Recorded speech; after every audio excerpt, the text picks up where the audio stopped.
My name is Alicia, and today I will be walking you through the Tesse.io Nature Climate Intelligence tool.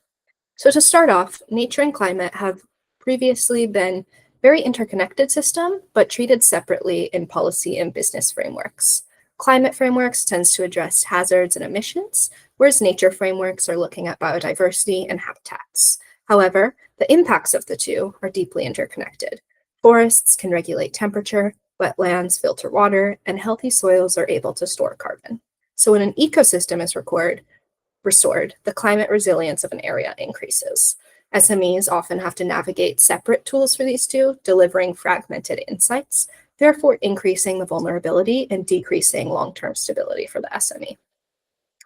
Our solution is based on the idea that nature and climate can't be separated in practice, so they shouldn't be separated in assessment. We bring the two siloed domains into a coherent view to show SMEs how nature reduces exposure and can create opportunity. This translates complex science into actionable guidance so that SMEs can see nature not as a reporting burden, but a business asset, able to support productivity, reduce operational risk, and strengthen climate resilience. Our Nature Climate Intelligence Engine gives SMEs a new way to understand, manage, and benefit from their relationship with nature.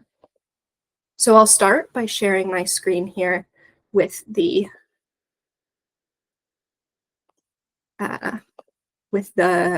first page of our tool.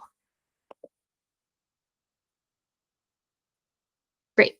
So we're starting on the information input page. Here you can see just some general information. Note that for now we're going to be in the UK, and the tool is also currently adjusted to the agricultural sector. So you're going to see specific things like crop type, yield, farm, etc. that's specific to agriculture. However, the tool can be adjusted to go across different sectors and of course different countries. So we start out here with a map showing your location, and on this map you can draw polygons to show your specific area. So for a farm, this might just be like a general where your farm plots are, but I can also capture a greater operational footprint if you're in a different sector. So once we confirm the area, you can see down here that it automatically calculates the amount of hectares, and we can input the type of crop, the area, and the estimated yield. So right now it's crop type, but that could also be the type of operation or type of buildings that are within the area. We're then going to move on to the climate engine portion of the tool, and this is focusing on the types of risks in the area. We have 6 overall risk categories, each with specific maps that are attached to APIs. So if we zoom out here, we can see the overall flooding risk in the UK. We can also look at the temperature extreme map, which is more global, or something like pests and diseases, which is very localized. As you can see, all these tiny blue dots. Under each of these categories, you're going to see 3 sub-risks, and these are the highest sub-risks in the risk category, so it pulls from a larger list to deliver the most impactful things from you. We can then look at the strategies associated with each of these high sub-risks. So if we're looking at temperature extremes, we can see the adaptation, mitigation, and resilience strategies that are associated and can address each of these issues. A little bit on the typology of our system, we start with a category. So that's going to be adaptation, mitigation, and resilience for climate, and then biodiversity for nature. Under each of those categories, you have a number of strategies, which is kind of a thematic bucket of solutions that you can implement. And then each of those strategies has a number of activities, which are going to be the specific things an SME can do. So for example, in agriculture, a strategy could be agroforestry, whereas an activity might be planting leguminous trees to fix nitrogen. In another location, the strategy might be native dune vegetation, whereas the activity could be planting native bushes to reduce erosion. So here we can see the AMR strategies under each of these sub-risks, but for now we're going to move on to biodiversity. Here we're using the Living England map, which is a local habitat map However, we're going to be using different ones or global ones depending on the region. So this pulls from your polygons and the API input to analyze the habitats and see what your properties overlap is. So these 4 habitats are overlapped with polygon A, which is Willoughby Farms. You can see information on each of these as well, but if we look at the strategies here, we can see that there's 3 biodiversity strategies attached to grassland. For our habitat typology, we have 6 habitat groups, 30 habitat types within that, and then each of those habitat types has a number of strategies, each with number of activities. So the group might be coastal, the type might be mangrove, and then the strategy could be like restoring wetlands, and the activity could be removing manual embankments. So it, once again, is going down in that granularity. It's just done in a little bit of a different way than it is for the climate ones. So once we've gone through and identified our potential strategies for both climate and nature, we can then go on to our dashboard page as we've finished the diagnostic portion of the tool. You can look at multiple of these maps at the same time, view just some broad information like your total overlap or surrounding habitats, and then also see your climate risk alerts and relevant sub-risks. However, the innovative part of our tool is going to be under Explore Solutions, where we can select a farm and see specifically the solutions that are applicable. And this is where we're going to bridge nature and climate by using nature-based solutions, which we've organized into these 10 mechanisms. A mechanism is basically what a strategy or activity is trying to do. So under these is where we're also going to be putting the ecosystem services into the 4 categories: provisioning, cultural, etc., so that an SME can view this in a more anthrocentric way. What can this mechanism do for me? Right now, we have 10 mechanisms, 203 strategies, and 1,024 activities, but those are all specific to agriculture. From all of those different things are going to change based on the sector. So say we want to add a couple of these mechanisms and move on to viewing the strategies.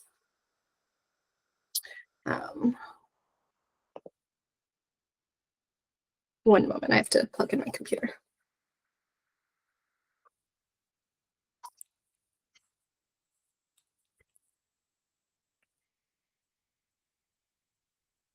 All right, so on our strategy page here, we can see that we have a bunch of different types of strategies from our adaptation, mitigation, resilience, and biodiversity. And here you can see the different dual impact or impact categories. These are dual impact, climate forward, and nature forward. Each of these strategies and activities is given a climate score and a nature score out of 5, with 5 being systemic change and 1 being little to no impact. So a strategy is labeled as dual impact if it has a nature and climate score of 4 or 5.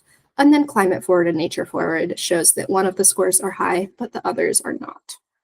So here, this is where we've taken the strategies listed after your risk diagnosis and the strategies listed after your climate analysis, as well as the strategies relevant to the mechanisms you've selected. We cross-reference all 3, filter it all, and this gives you a final list of your relevant strategies.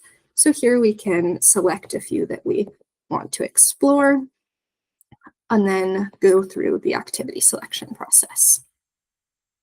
You can see here we also have something specific to agriculture, which is the crop type and projected yield comparison over time.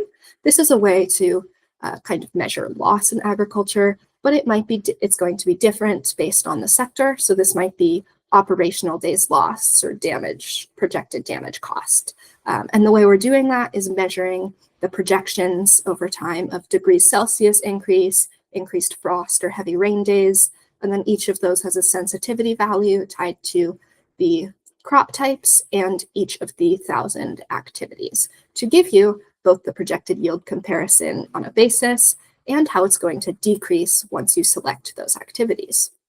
So if we select our agroforestry project bundle, we can see that we have about a 0.5% increase in or decrease in the loss here as you're increasing that climate resilience.